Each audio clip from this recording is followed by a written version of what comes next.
Okay, back on the 50 Problems with the Mormon Church video that I'm doing some analyzing of. So we're going to go over a few of these. Some of them aren't consecutive, but they are related. So here we go. Joseph and Oliver didn't tell people about the priesthood restoration until years after supposedly receiving it, and changed earlier revelations to match their new accounts. Joseph was hired to use the seer stone to find buried treasure, for which he was taken to court on charges of fraud. The church's name is changed a few times, at one point removing Jesus Christ and being called the Church of the Latter-day Saints. The church has taught that the prophet can't lead the church astray, despite obvious mistakes made by past prophets. Church leaders such as Boyd K. Packer have counseled historians to avoid telling the truth if it isn't faith-promoting.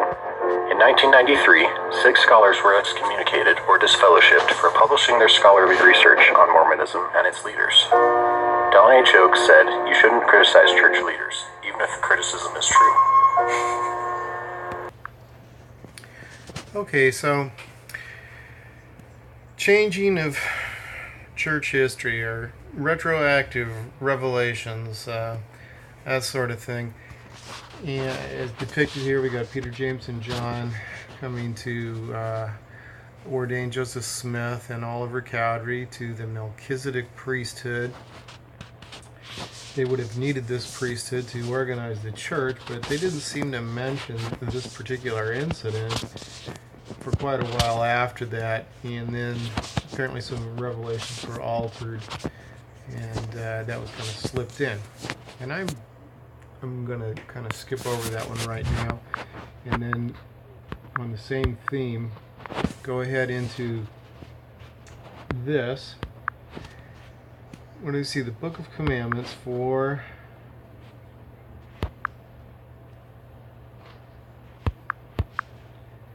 anyway, it's going to say for the Church of Christ. Why does it say the Church of Christ? Church of Christ. Well, that's because it was the Church of Christ.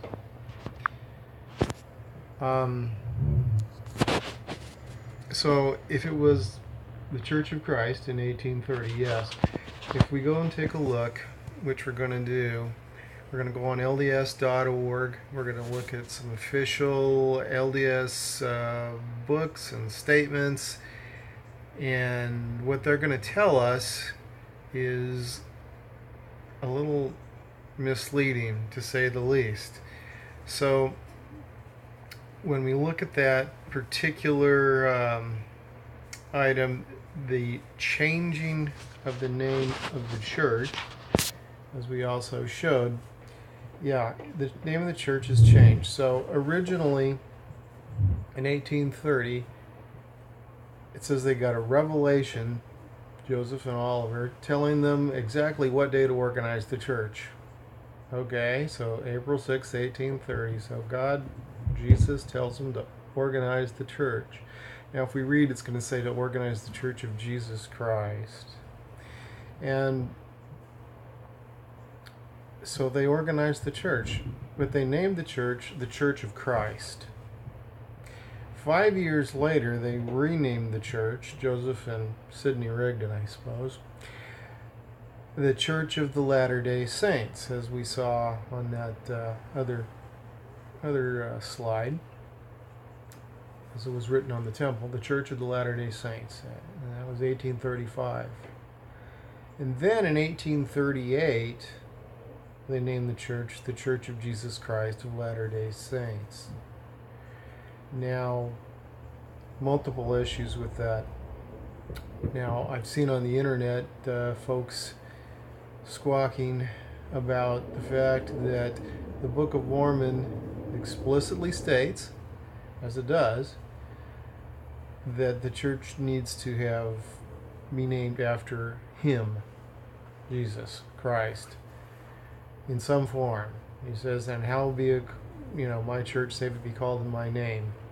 Or if it's called after John, then it's John's church. If it's called after Moses, it's Moses' church. But if it's called after me, it's my church, if it so be, if they're established upon my gospel. That's the way it's worded. Maybe not the best way of wording it, but that's what it says. So, to take the name of Christ in all forms out of the church's name is obviously going against what supposedly Jesus told people in the Book of Mormon. Now, in addition to that, we've got the honesty, dishonesty thing. We've got that Jesus can't make up his mind. So he tells them when to organize the church, the day to organize it, but they get the name wrong. Then they get it wrong again. And then they give it a third name. We're going to see that they cover for this in multiple church publications. One of them that I haven't been able to relocate, I'm going to just mention for now. And then we're going to go and document and show things on the screen here. But this particular one is called it was a book called Truth Restored, written by Gordon B Hinckley, published originally in 1979. There have been various editions. The one we had in the family said what I'm going to say, and I don't know if they all say the same thing, but at any rate, I opened that up one day and took a look and read, and it said about the naming of the church. And so it said the original name of the church was the Church of Jesus Christ. Let me try to word this just how it said it. The name of the church was given originally by divine edict. Those are words used by Gordon Hinckley there, as the Church of Jesus Christ. Later, the words of Latter-day Saints were added by inspiration. Okay, so they're being added to the original name, except for that wasn't the original name, Gordon, and you know that. And then he conveniently misses the second name completely, that was not containing the name of Christ in any form, the Church of the Latter-day Saints. So he says it goes straight from a name that it never had. He doesn't mention the original name, which was the Church of Christ, and then he ignores the second name. That seems a little misleading, doesn't it? It's completely dishonest. It's not factual. Okay, so now let's go take a look at church literature on this. Okay, here's a book called Essentials in Church History, published in 1922 by Joseph Fielding Smith of the Council of the 12 and church historian, as well as the fact that we know he became the president of the church, so that would be Prophecy and Revelator. Okay, it's all official looking there, right? Now we're going to go to page 91 and see what it says about organizing the church. Okay, here we are, chapter 12. This is page 91. Church is organized. I'm not going to read this whole thing here. Anyway, it says talks about the Melchizedek priesthood. Blah, blah, blah. And they accept Oliver Cowdery and Joseph Smith as elders of the Church of Jesus Christ. And then we go to the next page. And ordained him an elder of the Church of Jesus Christ of Latter-day Saints. After which he ordained me to the office of elder and in said church. Okay. Well, it wasn't named the Church of Jesus Christ of Latter-day Saints at that point in 1830. So this is clearly not true. Anyway, there it is. That's one. We'll go for some more. Okay, so now we're on LDS.org. This is the Church History in the Fullness of Times Student Manual. Chapter 6, Organization of the Church of Jesus Christ. Okay, Church History and the Fullness Time Student Manual. The date of April 6, 1830 is significant to Latter-day Saints. The Church of Jesus Christ of Latter-day Saints was organized on that day. Well, guess what? The Church of Christ was organized that day. It goes on and mentions, organizing the Church of Jesus Christ. Members of the Church of Jesus Christ. Okay, anyway, it was called the Church of Christ, not the Church of Jesus Christ. Here we are on another page of LDS.org under Church History. Revelations in Content. Thou art an elect lady. Emma Smith here.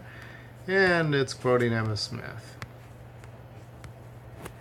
In the months following the April 1830 organization of the Church of Christ, as the church was then known, Emma Hale Smith began to understand more fully what her husband's prophetic calling would mean, etc. Okay, so there we go. Just showing that it was the Church of Christ, not the Church of Jesus Christ of Latter-day Saints, or the Church of Jesus Christ then morphing into the Church of Jesus Christ of Latter-day Saints, as Gordon B Hinckley says in his book, which I have not shown you on here yet and have not been able to pull up or locate the copy that we had. The Church has removed material that is not faith-promoting from its history and been dishonest on numerous occasions.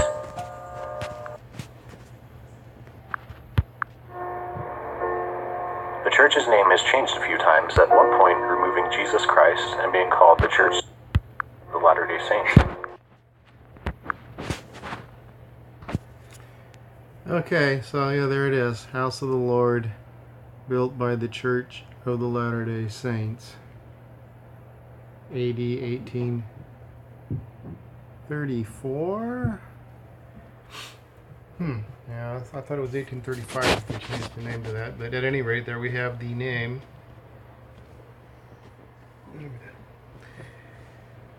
And, of course, maybe they completed it in 1835. So, there we have name number 2, which they really try to not mention. It was also in the Book of Commandments. So one of the problems with this is, if Jesus told them when to organize the church, why didn't he tell them what to name it? It says the name in 1838, it says that name is given by revelation. That's actually on LDS.org as well. The name that it currently has. So why couldn't Jesus get it right? Why does Joseph Smith have to keep changing it? It was true that the Church of Christ, another Church of Christ, there are many churches of Christ, but during the camp meetings and so forth, all that going on, somewhere around 1820, in the 1820s, the Church of Christ was organized in Kentucky. And, maybe I can only speculate as to why they kept changing the church's name. But I've always thought it was interesting. I also don't think the name of the church makes a lot of sense. The Church of Jesus Christ of Latter-day Saints is Jesus Christ of the Latter-day Saints. The Church of Jesus Christ of Nazareth might make sense. But of tends to refer to what was just spoken.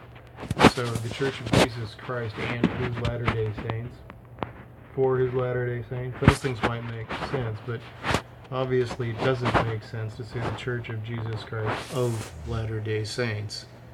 Jesus Christ isn't of the Latter-day Saints unless it's that different Jesus that is believed in, that the born-again Christians like to say, that the Mormons believe in.